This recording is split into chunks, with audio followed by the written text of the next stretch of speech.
them. Give us a call at 714-977-KDOC. It's Kat, Maureen, and Lori. Welcome to our fine little program. Thank you. The one thing that I keep thinking about, actually, I should tell you, first of all, we're here to talk about Fontanelle, which is the new album, which would look like... Did we get a shot of that? No? Are we going to get a shot of it? Maybe. We'll show you the cover of it. There you go. That's what it looks like. So if you go out to your record store right now and buy it, that would be a very fine thing. Anyway, the one thing that I was thinking about listening, I'm really fortunate. I get advanced copies of a lot of stuff. And the one thing that strikes me is that 2 or 3 years ago, a band like yours may not have necessarily been signed. It wouldn't have been as easy to get signed to a major label. What do you think changed that made it possible for you guys to get signed to a major? We got signed how many years ago now? Like almost 2 years ago? No. Year and a half. It was like last summer. I thought it was Yeah, longer right than before we went to Europe. So it was like probably like about 14 months ago. Yeah. But well, one of the reasons is because our A&R guy basically just Is mad. he's pretty neat. He used to manage like the B-52s and the during Rock Lobster days and John Cale and all this stuff. So and he's like signed Megadeth and Beastie Boys and all these other people. And he just kind of has a wide variety of good taste in music. It's like suddenly it's like you guys and the Muffs just got signed to a major label, and these bands that would not have done it. I mean, do you think that there's something, I hate to incorporate like the N-word, but a band like Nirvana, that suddenly it's like that whole sub-pop thing, the whole underground thing, and more people are paying attention to music that's not quite as mainstream. Do you think that has something to do with it? They opened the gate. They opened the first gate. That's good enough. That's fine. But, I just think that people are just getting really tired of the same everyday stuff, and they need fresh things. It's an eventual shift over, probably. You guys had a #1 record in England. How was that? I mean, going over there and you played the Reading Festival and stuff. I mean, do you find that the European audiences, I've asked this of a lot of bands, and it varies with them, do you find that they're more accepting of the stuff that you guys are putting out? It seemed like the crowds were really good, and yeah, they're receptive. I don't know if it's more than the American audiences, but it did seem pretty, like, more populated, the shows. How was Reading Festival? I wasn't there. That's pre. Oh, I'm sorry, Nan. Oh, don't be sorry. John Peel helped us a lot. For England, lots of people listened to his show, and he was the first person to play our very first single that we ever had out. And then we went on tour with Sonic Youth, and that seemed to help a lot too, just to get a boost, foot in the door. We've got a phone call for you, so let me go ahead and take the call. Hello? Hello? Hi, who's this? Belinda? Hi, Belinda. What do you want to see or say or whatever? Well, I just want to tell them that they're really awesome. They're really good. And I've been into you since you put out Skanky Machine. And you guys are really, really good. Thank you.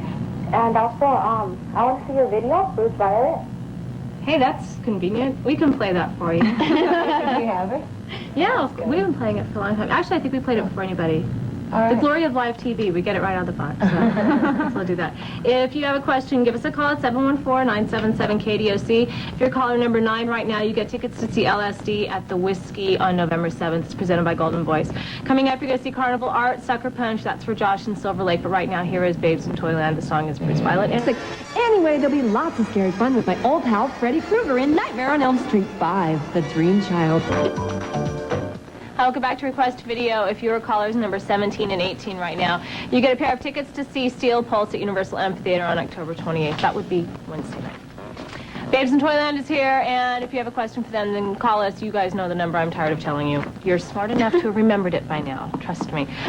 When do you think the girl band stigma will go away, that people will finally realize that you guys are playing instruments like men play instruments, and that it's not necessarily the same thing? I mean, girl bands, they think like the Go-Go's and the Bangles and Vixen and possibly the Runaways. But do you think it'll ever go away, and that the novelty of that will disappear? It'll take a while. It'll take a while, but I think it will happen just like other stuff gets, people get used to it, Do men find you guys intimidating because of the lyrics? Yes, because men really don't like strong women very much. Well, the majority of men. It's true. The majority of men don't like women that have strong personalities or are aggressive or have their own lives. are bold. Sometimes they just think it's that you're bitchy. Well, yeah, they do. There is definitely a difference between bitchiness, excuse me, because I'm know. sure I've just offended somebody and I shouldn't have said that. But between that and being aggressive, and it's very different between men and women. I've lived it, trust me. Take that, won't you? We've got some phone Who are you calls. directing that to? Oh, several people. I can tell. Not a few of them who don't work in this building. Phone calls. Hello. I'm just gonna get all my aggressions out now. Here. Hi, who's this? DJ. DJ. Hi. What's your question? It couldn't be DJ. Who were some of your favorite female artists when you were first starting out? First starting out, the first female artist I liked, but I wasn't starting out, was Wendy O. Williams. But, you know, that was way back, I guess.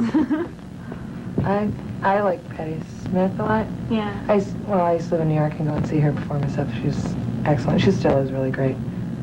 Right. She's a performer. I liked Chrissy Hind and Joni Mitchell. I listened to a lot. You mentioned like living somewhere else. Your pets live in Minneapolis. Mhm. What kind of pets do you guys have? Cats. I have a Dalmatian. Very, very cool. We've got another phone call. Hello. Oh, Hi, who's this? this is Judy. Hi, Judy. What's your question? I have three, actually. You ready? What's your impression of the Riot Girl movement that I've been reading about? Also, Everett True, the journalist from, I guess, Melody Maker, because he's been going on at length about a lot of women's bands lately, and also Courtney Love, because there's been major rumors for years about that, so that's it. Okay, the Riot Girl stuff. Riot Girl stuff. I just started finding out about it like within Me the past too. 6 months. You guys are absolute mentors for some of these. They have some really cool little booklets out that I like. Nice fanzines, and they're writing, and I think it's really a cool movement. I don't know that much about it, but it seems like a good thing. Okay. Because it's time for women to be heard and not always just seen. Yeah, it's good. And everyone's got to get used to it because there's going to be more and more women taking over. It's Yeah. about time. Yeah. I have all my theories about women backbiting and just finally just kind of join together. Don't be so evil to each other. It's Really. not good. All those girls, like the girls in Olympia, like Bratmobile and those Bikini Kill girls are really cool. Yeah. Really supportive of each other and stuff, which is nice yeah, to see. instead of like fighting, you know, and being competitive, it's more just like an alliance. What about the Melody Maker? He was just at our show in San Francisco. Was he? Yes. The end. He's just, you know, He's a writer. He's a journalist. He's a writer. English writer. He's an English writer. And you want to pretty much leave the other question alone and not... They're, you know, everyone just, we're all in the same business. I mean, the press makes or breaks or just exposes you, you know. And the press which is a likes good to create he gave problems. us he gave us a really good, our first review he gave to us was really nice for Spanking Machine. Remember that one? Okay. So, And yeah. you guys want to avoid just not the third one alone? Because I know a lot of people are We all going to ask know about Courtney. And just kind of, that's it. They know her. It's just one of those things that leave us. And don't believe everything you read. Yeah. Don't believe everything you read is very good advice. There you go. Coming up, you're going to see New Sonic Youth Against Fascism. It's for James in Southgate. Mary's Danish, Leave It Alone for Ruth in Long Beach. Right now, here is Wax. It's Hush for Eddie in L.A. And Eddie at Louise's, Tiffany. It used to be the Roxy, now it is the Whiskey Go. Are there still tickets available? Are you playing the Whiskey tomorrow night? Isn't it 27th? The whiskey's now the I thought Roxy. there was always No, a it was whiskey. the Roxy, now it's the Whiskey. Oh, okay. I thought you meant the bar changed its name. No, where the show Yeah. Oh, right, okay. was Okay, eventually gotcha. going to be. Are there still tickets available tomorrow night? I don't know. I don't know. Take a chance. be. Just go do it. Next video you guys just finished is for Won't Tell. And it's different than the last one in that it is, Very colorful. One. yeah. It's nice. It has a sense of humor in it. Some friends of ours from Minneapolis worked on it and in it, so it's really good. It's just people we know doing it, That's fun. which is better because, I mean, they know our personalities. It was fun working with them. Good. We've got phone calls, but first, MBE from the Music News segment means Member of the British Empire. And what that means, call in and tell us. Oh, you just saw the Boo Radleys. Does this hurt for Jesse in Bell? DOS Effect straight out of the sewer, I'm sorry, for Jack in Costa Mesa and Peter Gabriel digging in the dirt. That was for Peter in Hollywood. Now we're going to take a phone call. Hello? Hello? Hi, who's this? It's Mike. Hi, Mike. What's your question? I have three, actually. One is, are you guys at all influenced by the older, like the good bands, like the Germs and Black Flag and Fear and all the good bands that seem to be forgotten. 2, what's the deal with all these hippies wearing combat boots and doing stage dives after every show they go to? And 3, does the bass player have a boyfriend? She doesn't have a boyfriend. Answer number 3. No, answer number 1, Black Flag was the first punk rock band I ever saw. Yeah, so, yeah. I sort of missed all that. I was kind of depressing. Lori's well in on it, but I missed it all for some reason. That On and blues. PR. They played this place in Chicago, and then, like, the next night it burned down. Remember that? Very punk rock. Where's that at? In Chicago, Black Flag. At the something. Oh, last question. There's the something, some hole in the wall. Do we have time for another question?